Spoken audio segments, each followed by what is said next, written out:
Salam sejahtera bagi para sahabat sekalian.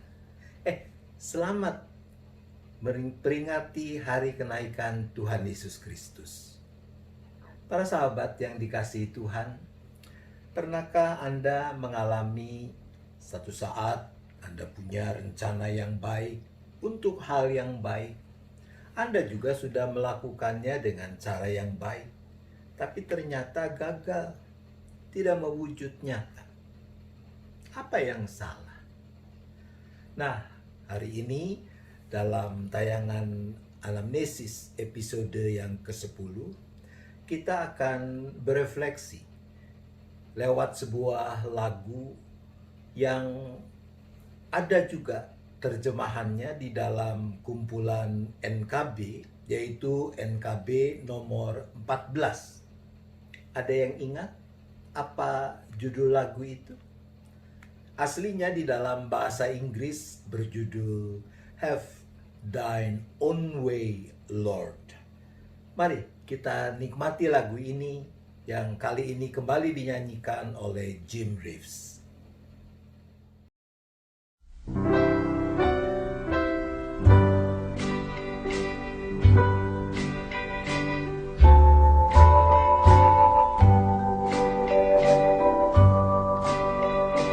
Have thine own way, Lord, have thine own way. Thou art the potter, I am the clay. Mold me and make me after thy will, while I am waiting, yielded and still. Have thine own way, Lord, have thine own way. Search me and try me, Master, today. Whiter than snow, Lord, wash me just now, as in thy presence humbly I bow.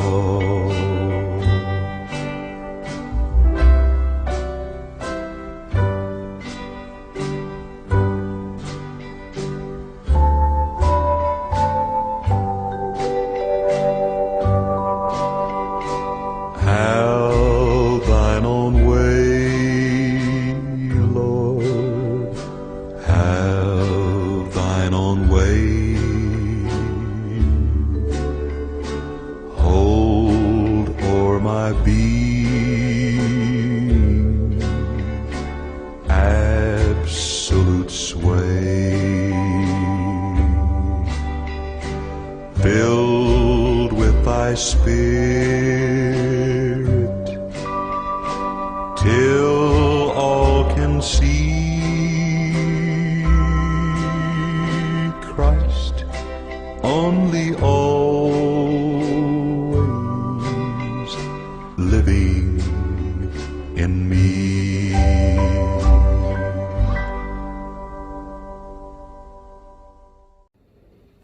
Pada tanggal 27 November tahun 1862, di Bloomfield, Iowa, Amerika Serikat, lahir seorang bayi perempuan yang diberi nama oleh orang tuanya, Sarah Edison Pollard. Sejak kecil, wanita yang kemudian banyak mengarang lagu himne dan gospel ini, rupa-rupanya memang tidak begitu menghiraukan pendapat dan nasihat orang lain. Agak keras kepala dia. Ia lebih suka mengikuti jalan pikirannya sendiri. Bahkan kemudian nama Sarah Edison Pollard yang diberikan oleh orang tuanya itu dirasakan tidak cocok olehnya. Ia mengganti namanya menjadi Adelaide Edison Pollard. Adelaide yang keras kepala itu memang memperoleh pendidikan yang cukup baik di Denmark, Iowa, dan Valparaiso, Indiana. Ia juga bersekolah di The Boston School of Oratory, sekolah pidato di Boston, dan juga di Moody Bible Institute, sekolah Alkitab yang ada di Chicago, Illinois. Kemudian pada tahun 1880 ia pindah ke Chicago dan menjadi guru di beberapa sekolah untuk kaum perempuan di kota tersebut.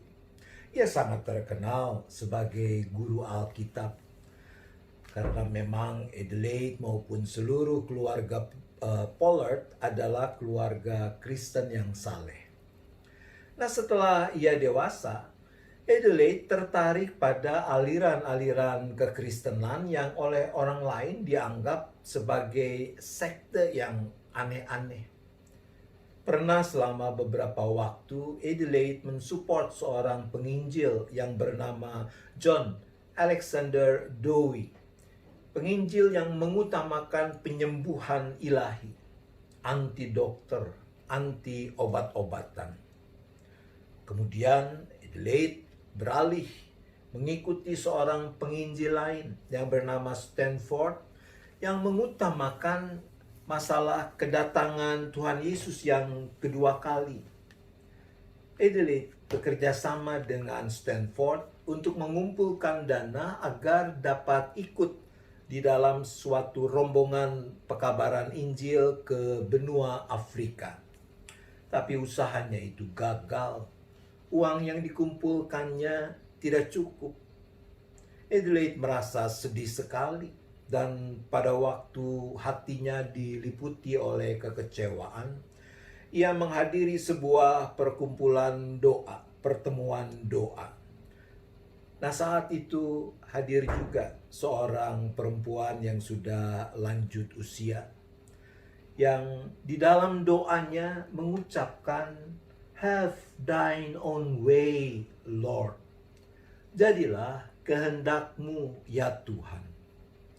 Permohonan yang sederhana itu sangat berkesan di dalam hati Adelaide Pollard.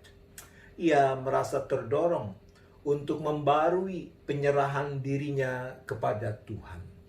Kalau memang bukan kehendak Tuhan supaya ia pergi ke Afrika, maka hal itu tidak boleh menjadi soal bagi dirinya. Sepulang dari pertemuan doa itu, Adelaide membuka Alkitab. Ia membaca dari Yeremia pasal 18 ayat 3 dan 4. Lalu pergilah aku ke rumah tukang periuk, dan kebetulan ia sedang bekerja dengan pelarikan. Apabila bejana yang sedang dibuatnya dari tanah liat di tangannya itu rusak, maka tukang periuk itu mengerjakannya kembali menjadi bejana lain menurut apa yang baik pada pemandangannya. Ayat itu saudara-saudara memberikan kepada Adelaide suatu cara pandang yang baru. Ia berkata, "Rupa-rupanya hingga kini Tuhan telah membentuk hidupku seperti tanah liat di dalam tangannya. Tetapi mungkin kemauan keras yang ada dalam diriku untuk pergi ke Afrika telah membuat hidupku rusak, sehingga Tuhan harus membentuknya kembali menjadi bejana lain menurut apa yang baik pada pemandangannya." Cukup lama Adelaide merenungkan kata-kata itu. Ketika ia memahaminya, ia merasa damai. Ada ketenangan di dalam jiwanya. Nah, malam itu juga ia mengambil kertas, lalu ia menulis keempat bait syair dari lagu yang sekarang kita kenal, Have Thine Own Way, Lord.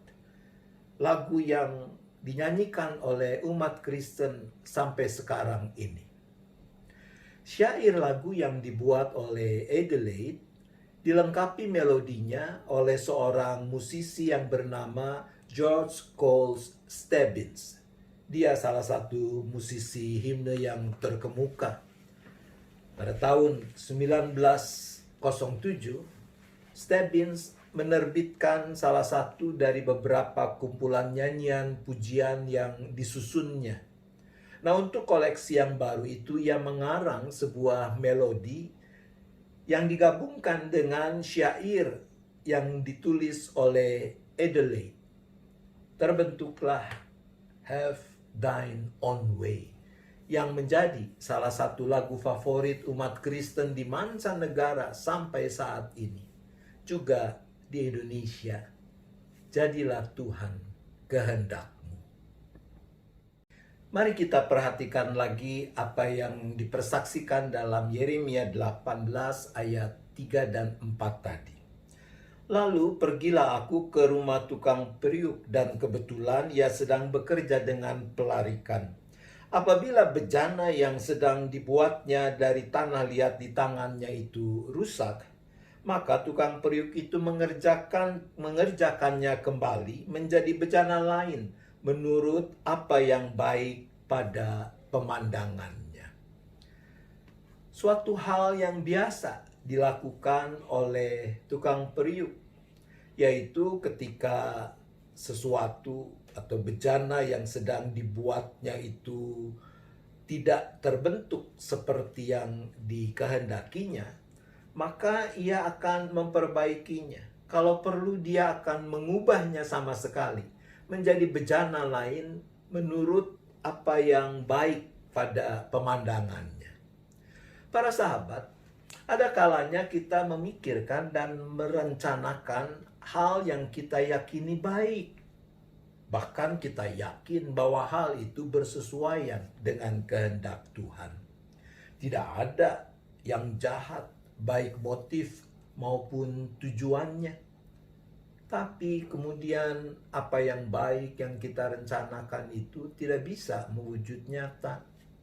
Saat-saat seperti itu sangat mungkin kita kecewa. Kita tidak bisa mengerti mengapa Tuhan tidak mendukung niat baik kita itu. Tapi sangat boleh jadi memang Tuhan punya rencana lain, maksud lain yang baru nanti kemudian kita bisa pahami. Menundukkan diri, menundukkan kehendak kita pada kehendaknya, bahkan untuk hal yang kita yakini, kita anggap baik sekalipun.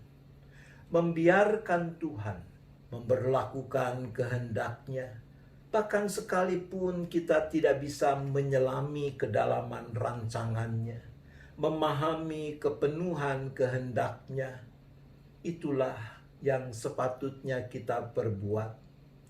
Kalau kita yakin apa yang kita rencanakan, yang kita mau lakukan itu adalah hal yang benar, yang bersesuaian dengan kehendak Tuhan, dan kita sudah melakukannya juga dengan cara yang benar, namun ternyata gagal mewujud nyata, maka tiba saatnya kita menyanyikan Have Thine Own Way, Lord. Jadilah Tuhan kehendak-Mu.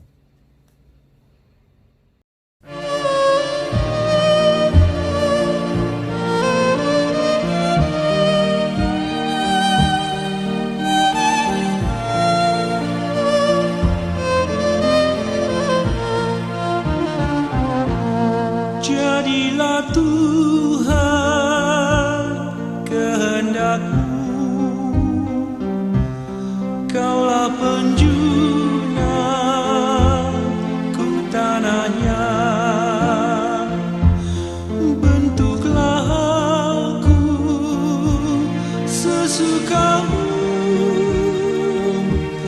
kan ku nantikan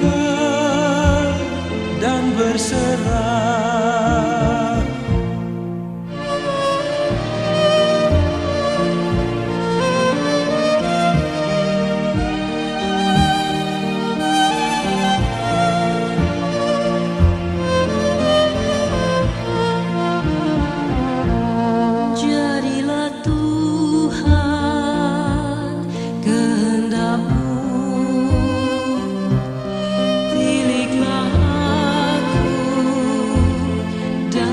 terpujilah, sucikan hati pikiranku, dan di depan-Mu ku menyembah.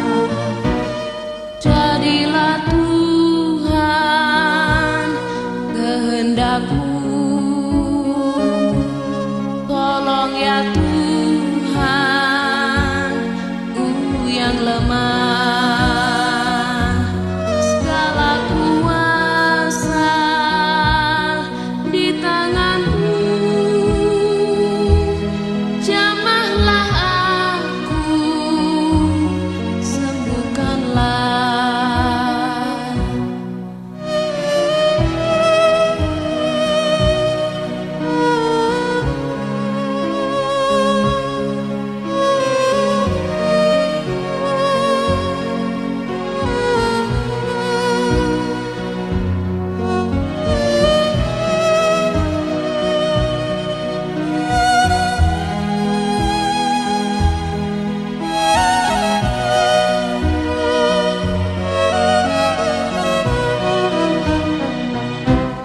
Jadilah Tuhan kehendak-Mu,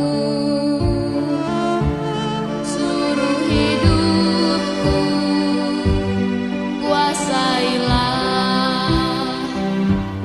Berilah Roh-Mu kepadaku,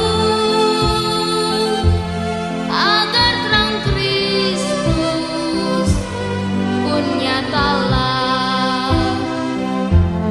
Agar terang Kristus pun nyatalah.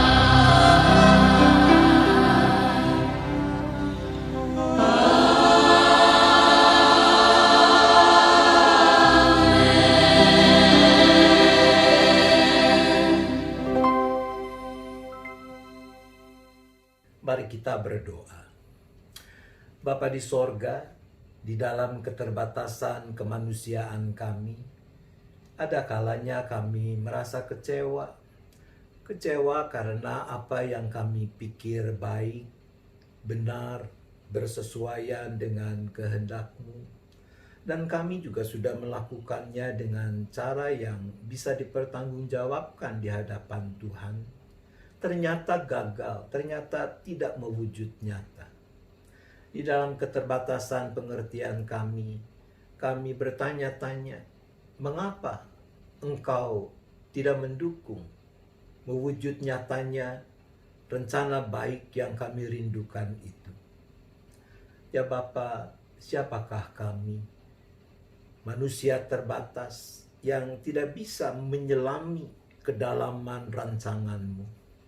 Maka tolong kami ya Bapa, untuk tetap beriman teguh, meyakini seperti dipersaksikan lewat lagu ini, lewat catatan kitab Yeremia. Kami mau menempatkan diri sebagai tanah liat dan membiarkan Engkau, Sang Penjunan yang berkarya, membentuk kami seturut kehendak-Mu. Kuatkan kami, teguhkan iman kami, beri kami kerendahan hati untuk membiarkan kehendak Tuhan, rancangan Tuhan sajalah yang terjadi di dalam kehidupan kami. Terima kasih ya Bapa, kami memohon di dalam nama Tuhan Yesus Kristus. Amin. Terima kasih untuk kebersamaan kita di dalam anamnesis episode ke-10 ini. Sampai berjumpa lagi. Tuhan tetap menyertai kita.